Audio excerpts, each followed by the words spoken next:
Hello friends, once again I welcome you in my channel Electrical NVN। दोस्तों, सबसे पहले मैं आपसे आप लोगों से सॉरी कहूँगा कि मैं बहुत देर बाद आप लोगों के सामने वीडियो लेके आ पाया। इसके लिए मैं क्षमा चाहता हूँ। और दोस्तों, आज जो मैं वीडियो आपके पास लेके आया हूँ वो इलेक्ट्रॉनिक्स सब्जेक्ट के ऊपर है। जो इलेक्ट्रॉनिक्स से जो क्वेश्चन पूछे जाते हैं रेलवे जूनियर इंजीनियर और सीनियर सेक्शन इंजीनियर में एग्ज़ाम्स में, उस पर जो क्वेश्चंस रहती है वो काफ़ी बेसिक क्वेश्चन रहती है। जो कि मैंने आपको पहले भी बताया कि सिलेबस काफ़ी ब्रॉड है, बहुत ही बड़ा सिलेबस है रेलवे का। लेकिन जो क्वेश्चंस रहेंगे वो सिर्फ बेसिक को टच करते हैं, आपको डेप्थ में जाने की ज़रूरत नहीं है। आपको सिर्फ बेसिक अगर पढ़ के चले जाते हैं तो मैं समझता हूँ कि इलेक्ट्रॉनिक्स पोर्शन से 10 से 12 क्वेश्चन रहेंगे आपके एग्जाम्स में। तो ये 10 से 12 क्वेश्चन में अगर आप बेसिक से पढ़ के जाते हैं तो आराम से आप 7 से 8 क्वेश्चन इसमें से अटैम्प्ट कर सकते हैं। ठीक है, तो आइए शुरू करते हैं। इलेक्ट्रॉनिक्स का जो पहला चैप्टर है इसका नाम है सेमीकंडक्टर। और सेमीकंडक्टर में हम लोग देखेंगे क्या क्या इम्पोर्टेंट है और थोड़ा सा कंसेप्ट भी ले लेंगे, और उसके बाद फिर आप इजीली इसके क्वेश्चंस को कर सकते हैं। तो सबसे पहले लिखा हुआ materials are broadly classified into 3 categories. जैसे आप जानते भी हैं, कंडक्टर, सेमीकंडक्टर और इंसुलेटर्स। अब देखिए, कंडक्टर, सेमीकंडक्टर, इंसुलेटर्स है तो इसे तो एनर्जी बैंड डायग्राम के आधार पे भी हम क्लासिफाई कर सकते हैं कि देखेंगे कि अगर वैलेंस बैंड और कंडक्शन बैंड एक दूसरे के ऊपर ओवरलैप है तो दैट इज कंडक्टर। और अगर थोड़ी सी दूरी है, ऑलमोस्ट 1 इलेक्ट्रॉन वोल्ट या 1.1 1.2 इलेक्ट्रॉन वोल्ट की अगर वहाँ पे डिस्टेंस है, फॉरबिडन एनर्जी गैप है दो के बीच में, दो वैलेंस बैंड और इलेक्ट्रिकल कंडक्शन बैंड के बीच में, तो वो सेमीकंडक्टर होगी। और बहुत ज़्यादा अगर एनर्जी गैप है, just about 15 electron volt, 16 electron volt, तो that will be categorise under insulator, वो इंसुलेटर कहलाएंगे। अब कंडक्टर, सेमीकंडक्टर और इंसुलेटर, ये देखते हैं मटेरियल आप देख रहे हैं। मटेरियल्स को मैंने लिखा है कि सेमीकंडक्टर, सबसे पहली बात सेमीकंडक्टर किसे कहेंगे? Semiconductor are those material which conductivities lies between conductor and insulator. जो नहीं कंडक्टर है और नहीं इंसुलेटर है, वो दोनों के बीच का है, मतलब कभी कंडक्ट करेगा और कभी कंडक्ट नहीं करेगा। ठीक है, इसलिए उसका नाम पड़ा सेमीकंडक्टर। अब देखिए, मटेरियल एंड इट्स कंडक्टिविटी। अब देखिए, सिल्वर सबसे ऊपर अगर कंडक्टिविटी में कोई एलिमेंट का नाम आता है तो वो सिल्वर आता है, जिसका की कंडक्टिविटी है 6.25 इंटू 10⁻⁷ सीमेन पर मीटर। दोस्तों याद रखिए, ये क्वेश्चन काफ़ी बार एग्जाम में पूछा गया है कि what is the unit of conductivity, what is the unit of resistivity. अगर बात करें रेजिस्टिविटी की यूनिट होती है ओम मीटर। रेजिस्टिविटी अगर बात करें कि आपसे को पूछा जाए कि what is the unit of resistivity, तो इसका जवाब होगा ओम मीटर। ठीक है, और रेजिस्टिविटी का उल्टा होता है कंडक्टिविटी, जिसको हम लोग बोलते हैं महो पर मीटर। और इस महो का दूसरा नाम सीमेन भी है, इसको हम लोग बोलते हैं सीमेन पर मीटर। ठीक है, तो याद रखिए कंडक्टिविटी का यूनिट जो है वो सीमेन पर मीटर होता है। तो इस आप टेबल में देख सकते हैं कि सिल्वर का सबसे ज़्यादा 6.25 इंटू 10⁻⁷ सीमेन पर मीटर। उसके बाद कॉपर 5.88 इंटू 10⁻⁷ सीमेन पर मीटर। उतना आपको याद करने की आवश्यकता नहीं है, आप बस याद रखिए ये सिल्वर का सबसे ज़्यादा होता है। मैंने सबका डाटा इसीलिए दे दिया है कि आप देख सकें कि इसकी कंडक्टिविटी का जो रेंज है वो कितना है। तो सबसे कम पोर्सेलिन का आप देख सकते हैं, पोर्सेलिन की कंडक्टिविटी जो है वो है 3.33 इंटू 10⁻⁻10 सीमेन पर मीटर। उसी तरह अगर सेमीकंडक्टर का देखें तो जर्मेनियम की 1.54 सीमेन पर मीटर और सिलिकॉन का 5 इंटू 10⁻⁴ सीमेन पर मीटर। ठीक है दोस्तों, अब आते हैं नीचे एक पॉइंट लिखा हुआ है, conductors are the positive coefficient of temperature. Conductors are the positive coefficient of temperature. इसका क्या मतलब है? इसका मतलब है कि कंडक्टर की जो रेजिस्टिविटी है, कंडक्टर का जो रेजिस्टेंस है वो टेम्परेचर के साथ बढ़ता चला जाएगा। मतलब इसका रेजिस्टेंस टेम्परेचर के डायरेक्टली प्रोपोर्शनल है। मतलब कंडक्टर का रेजिस्टेंस बढ़ेगा और टेम्परेचर भी साथ में, मतलब टेम्परेचर अगर बढ़ाएंगे हम लोग कंडक्टर का तो उसका रेजिस्टेंस भी बढ़ेगा। लेकिन सेमीकंडक्टर में ये उल्टा होता है। Semiconductor are the negative coefficient of temperature, मतलब टेम्परेचर बढ़ाएंगे तो रेजिस्टेंस घटेगा इसका। इसीलिए रूम टेम्परेचर पे सेमीकंडक्टर एक इंसुलेटर की तरह बिहेव करता है। लेकिन जैसे ही हम लोग उसका टेम्परेचर बढ़ाने लगते हैं उसका रेजिस्टेंस घटने लगता है और वह एक टेम्परेचर के बाद कंडक्ट करना शुरू कर जाता है। एक टेम्परेचर के बाद क्या होता है, सेमीकंडक्टर कंडक्ट करना शुरू कर जाता है। तो आप कंफ्यूज मत कीजिए, एग्जाम में आएगा कि which of the following is the negative coefficient temperature, which of the following is the positive coefficient temperature. तो आप आराम से उसमें एग्जाम्पल्स रहेंगे, सिल्वर, कॉपर, सिलिकॉन, जर्मेनियम, इस तरह के ऑप्शंस रहेंगे। आप उसे देख के आराम से मार्क कर सकते हैं। याद रखिएगा सिर्फ कंडक्टर ही पॉजिटिव कोफिशिएंट ऑफ टेम्परेचर है, बाकी सेमीकंडक्टर और इंसुलेटर ये दोनों ही नेगेटिव कोफिशिएंट ऑफ टेम्परेचर है। अब देखिए semiconductor behaves as a insulator at room temperature. Semiconductor किसके तरह बिहेव करेगा, इंसुलेटर तरह बिहेव करेगा room temperature, but it becomes conducting when some impurities are added to it. देखिए सेमीकंडक्टर एक नॉर्मल में जब प्योर सेमीकंडक्टर रहेगा तो वो कभी कंडक्ट नहीं करेगा आपका, जब तक कि उसमें आप कुछ ना कुछ इम्प्यूरिटीज नहीं मिलाएंगे। अब वो इम्प्यूरिटीज है क्या, सबसे पहले ये जो प्रोसेस है इम्प्यूरिटीज मिलाने का, इसे हम लोग डोपिंग कहेंगे। क्वेश्चन पूछ सकते हैं एग्जाम में कि डोपिंग क्या है या डोपिंग से रिलेटेड क्वेश्चन, तो आप याद रखिएगा डोपिंग जो है प्रोसेस है इम्प्यूरिटीज को ऐड करने का।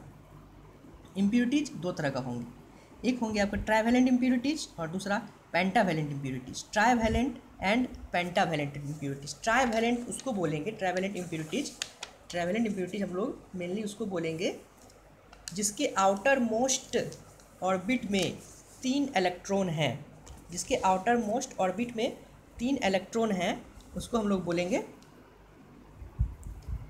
Trivalent impurities. और जिसके आउटर मोस्ट ऑर्बिट में 5 इलेक्ट्रॉन हैं, हम लोग उसको बोलेंगे पेंटावैलेंट इम्प्यूरिटीज। अगर ट्राइवैलेंट इम्प्यूरिटीज की बात करें तो हम लोग देखेंगे आउटर मोस्ट, जैसे कि बोरॉन का जो एटॉमिक नंबर है वो 5 होता है, तो आउटर मोस्ट ऑर्बिट में 2 और 3 यानी 3 हो गया उसका आउटर मोस्ट ऑर्बिट में इलेक्ट्रॉन की संख्या। तो boron, aluminium, gallium, indium, thallium, ये सारा का सारा ट्राइवैलेंट इम्प्यूरिटीज है। पेंटावैलेंट बात करें तो नाइट्रोजन की आउटर मोस्ट ऑर्बिट में 5 इलेक्ट्रॉन है, तो नाइट्रोजन, फॉस्फोरस, आर्सेनिक, एंटीमनी, ये सब इम्प्यूरिटी जो है पेंटावैलेंट इम्प्यूरिटी अंदर आती है और उसको हम लोग बोलेंगे पेंटावैलेंट इम्प्यूरिटीज। अब देखिए एक क्वेश्चन पूछ सकता है आपसे कि इंट्रिंसिक और एक्सट्रिंसिक सेमीकंडक्टर, यह टर्म आपने कहीं सुना भी होगा, जो मैकेनिकल या सिविल के जो मेरे दोस्त हैं वो इन्होंने नाम सुना होगा इंट्रिंसिक एक्सट्रिंसिक सेमीकंडक्टर। बाकी जो इलेक्ट्रिकल इलेक्ट्रॉनिक्स के होते हैं इसे बखूबी जानते होंगे। इंट्रिंसिक और एक्सट्रिंसिक सेमीकंडक्टर, इंट्रिंसिक हम लोग बोलेंगे प्योर सेमीकंडक्टर को, एक्सट्रिंसिक बोलेंगे जो प्योर अवस्था यानी जो शुद्ध अवस्था में नहीं है, यानी इसमें हमने डोपिंग किया हुआ है, जिसमें हमने इम्प्यूरिटीज ऐड की है, उसे हम बोलेंगे कि वो एक्सट्रिंसिक सेमीकंडक्टर है। ठीक है दोस्तों, अब देखते हैं एक अब टर्म आया कि जब किसी प्योर सेमीकंडक्टर को ट्राइवैलेंट के साथ, जिसकी आउटर मोस्ट ऑर्बिट में 3 इलेक्ट्रॉन है, उसके साथ अगर हम लोग इम्प्यूरिटी मिलाएं तो पी टाइप सेमीकंडक्टर का फॉर्मेशन होगा। और उसी तरह अगर किसी प्योर सेमीकंडक्टर में हम लोग पेंटावैलेंट इम्प्यूरिटी के साथ, जिसका कि आउटर मोस्ट वाले 5 इलेक्ट्रॉन है, उसके साथ इम्प्यूरिटीज मिलाएं तो वो हो जाएगा आपका एन टाइप सेमीकंडक्टर। अब देखिए दोस्तों कैसे, अब देखिए जानते हैं सिलिकॉन का जो एटॉमिक नंबर होता है वो 14। ठीक है, तो इसका देखिएगा 2, 8 और 4 यानी आउटर मोस्ट सेल में 4 इलेक्ट्रॉन आया। अब 4 इलेक्ट्रॉन इसे अपने ऑक्टेट पूरा करने के लिए +4 और चाहिए, तभी ऑक्टेट पूरा करेगा, तभी ये कंपाउंड बन पाएगा। ठीक है, तो अगर हम लोग इसमें गैलियम मिलाते हैं, गैलियम इम्प्यूरिटी अगर मिलाते हैं तो गैलियम के आउटर मोस्ट सेल में 3 इलेक्ट्रॉन है। ठीक है, गैलियम के आउटर मोस्ट सेल में कितना इलेक्ट्रॉन है, तो 3 इलेक्ट्रॉन है गैलियम के आउटर मोस्ट सेल में।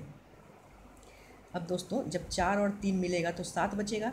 ठीक है, 7 मिलेगा और एक मेरे पास खाली बच गया, एक जो है वो होल क्रिएट हो गया, और ये होल जो है बिहेव करेगा पॉजिटिव की तरफ, पॉजिटिव आयन की तरफ बिहेव करेगा। ठीक है, इसलिए इसका नाम पड़ गया पी टाइप सेमीकंडक्टर। ठीक है, अब उसी तरह देखेंगे अगर सिलिकॉन के पास 4 है और हम लोग मिला दिए इसमें फॉस्फोरस जिसके पास की 5 यानी पेंटावैलेंट इम्प्यूरिटीज है, तो 5 + 4 9 हो गया, हमको चाहिए था 8, तो एक मेरे पास एक्स्ट्रा हो गया। एक जो एक्स्ट्रा मेरे पास बचा, एक जो मेरे पास एक्स्ट्रा आया, ये बिहेव करेगा नेगेटिव आयन की तरह। ठीक है, इसको हम लोग डोनर भी बोलते हैं, डोनर की तरह, इसलिए इसका नाम पड़ा N type semiconductor. So it is also known as N type semiconductor.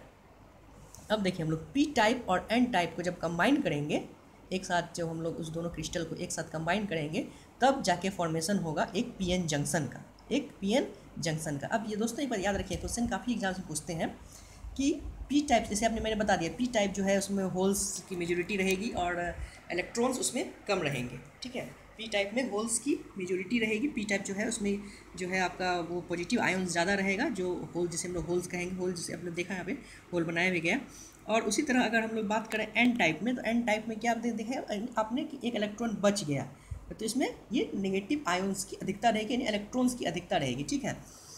तो पूछा जाएगा अगर आपसे कि P type semiconductor is positive type, negative type में, आपने क्या, आप पॉजिटिव चार्ज, नेगेटिव चार्ज, तो आप क्या मारेंगे, पॉजिटिव मार देंगे? जी नहीं दोस्तों, ये बिल्कुल गलत हो जाएगा। पी टाइप सेमीकंडक्टर हो चाहे एन टाइप सेमीकंडक्टर हो, इलेक्ट्रिकली वो न्यूट्रल रहेगा, electrically it behaves neutral, neither positive type neither negative type, ठीक है, इस बात को याद रखिएगा। आइदर पी टाइप और N type semiconductor are electrically neutral.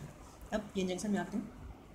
P N junction, देखिए पी एन जंक्शन में एक पी टाइप बनाया गया। पी टाइप में दिखाया गया है कि पॉजिटिव चार्जेज ज़्यादा है और नेगेटिव थोड़ी कम है, तो माइनॉरिटीज़ है। माइनॉरिटी चार्जेज अगर बात करें तो इलेक्ट्रॉन्स, और मेजोरिटी में होल्स या पॉजिटिव, मैंने पॉजिटिव का सिंबल लिया है। और एन टाइप में मैं मेजोरिटी में इलेक्ट्रॉन्स को दिया हूँ, यानी नेगेटिव चार्जेस को, और माइनॉरिटी में पॉजिटिव चार्ज को दिया है, ठीक है। तो ये P type semiconductor P N junction बनी है, ठीक है। अब देखिए अगर पी टाइप, जो पी टाइप है, इसको अगर हम पॉजिटिव टर्मिनल से और एन टाइप को हम अगर नेगेटिव टर्मिनल से कनेक्ट कर देंगे, पी को पॉजिटिव से और एन को नेगेटिव से कर देंगे, तो ये कहलाएगा फॉरवर्ड बाइसिंग। ये बाइसिंग क्या होता है? What is biasing? जब किसी पी एन जंक्शन को आप किसी एक्सटर्नल सोर्स ऑफ बैटरी से जोड़ते हैं, तो उसे कहा गया कि आप बाइसिंग कर रहे हैं। When any P N junction is connected to external source either battery or any EMF source, then it is called biasing, ठीक है। तो यहाँ पे क्या किए? फॉरवर्ड बाइसिंग, यानी पी को पी से और एन को एन से कनेक्ट कर दिए, तो कहलाया आपका फॉरवर्ड बाइसिंग। अब देखिए ये, अब यहाँ पे हम लोग क्या करेंगे, एक यहाँ पे हम लोग वोल्टेज सोर्स यहाँ डालें और वोल्टेज को बढ़ाना धीरे धीरे शुरू करेंगे। जैसे जैसे वोल्टेज बढ़ाना शुरू करेंगे, पी पी के साथ रिपल्सन होने लगेगा और एन एन के साथ रिपल्सन होने लगेगा। जब रिपल्सन होने लगेगा तो ये और ये जो देख रहे हैं यहाँ पे प्रेशर डालेगा और ये रिपल्सन होगा इस डायरेक्शन में, ठीक है। ये और इस डायरेक्शन, ये दोनों एक दूसरे को रिपल्स करेगा। तो ये जो देख रहे हैं बीच में एक लेयर बना है, इस लेयर का नाम है डिप्लीशन लेयर। तो ये लेयर क्या करेगा? आपस में और थीन होता चला जाएगा और पतला होता चला जाएगा, ठीक है। आपसे क्वेश्चन पूछेगा, इन forward biasing depletion layer become थीन, थिक, नाइदर, आइदर और आइदर, इस तरह क्वेश्चन पूछेगा, ठीक है। तो आप याद रखिएगा कि फॉरवर्ड बायसिंग में मैंने लिख भी दिया है, forward bye depletion layer decreases with the increase of voltage, यानी डिप्लीशन लेयर क्या करेगा? वोल्टेज बढ़ने से डिक्रीज करेगा। और एक समय ऐसा आएगा जब डिप्लीशन लेयर क्या करेगा? इतना पतला हो जाएगा कि ब्रेक कर जाएगा आपस में, ठीक है। और जिस वोल्टेज पे वो ब्रेक करेगा, that voltage is known as barrier voltage or barrier potential. The voltage at which depletion layer breaks is also known as barrier voltage or barrier potential. तो ये बात याद रखिएगा, बैरियर वोल्टेज अगर पूछा जाए कि the barrier voltage for silicon और जर्मेनियम कितना होता है, तो याद रखिएगा सिलिकॉन के लिए, for silicon barrier voltage is 0.7 volt and for germanium it is 0.3 volt. Barrier potential for silicon is 0.7 volt and for germanium is 0.3 volt. दोस्तों जैसे ही बैरियर पोटेंशियल के बाद ये डिप्लीशन लेयर ब्रेक करेगी, उसके बाद क्या होगा? ये होल्स और इलेक्ट्रॉन्स आपस में रिकम्बाइन कर जाएंगे and there will be the flow of current, यानी in forward biasing there is flow of current. याद रखिएगा फॉरवर्ड बायसिंग में करेंट का फ्लो होगा। उसी तरह अगर रिवर्स बायसिंग की बात करें, रिवर्स बायसिंग हम लोग उल्टा करेंगे, यानी पी को नेगेटिव टर्मिनल से कनेक्ट करेंगे और एन को पॉजिटिव टर्मिनल से हम लोग कनेक्ट कर देंगे। उस केस में क्या होगा कि पी और एन में अट्रैक्शन होने लगेगा और ये डिप्लीशन लेयर बढ़ता चला जाएगा, डिप्लीशन लेयर बढ़ता चला, और उसमें कोई करंट का फ्लो नहीं होगा। ये मैंने यहाँ लिख भी दिया है, आप देख सकते हैं।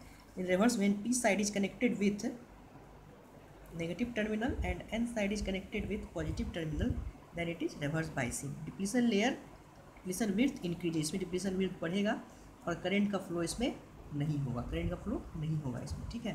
तो दोस्तों इस पे आधारित ऑब्जेक्टिव क्वेश्चन आप कर लीजिएगा और मैं अपने नेक्स्ट वीडियो में आपको इस बेसिस पे ऑब्जेक्टिव क्वेश्चन भी मैं ला के दूँगा और डिस्कस करूँगा। दोस्तों काफ़ी सारे कमेंट्स मेरे वीडियोज़ पे आए थे, कुछ बहुत अच्छे कमेंट्स मुझे लगे और आपका प्यार मुझे मिला, उसके लिए बहुत बहुत धन्यवाद। मैं कुछ डाउट्स क्लियर कर देना चाहता हूँ दोस्तों। काफ़ी स्टूडेंट्स ने मुझसे पूछा कि sir there is 90 technical and 60 non technical, there is 90 technical and 60 non technical. तो मैं आपको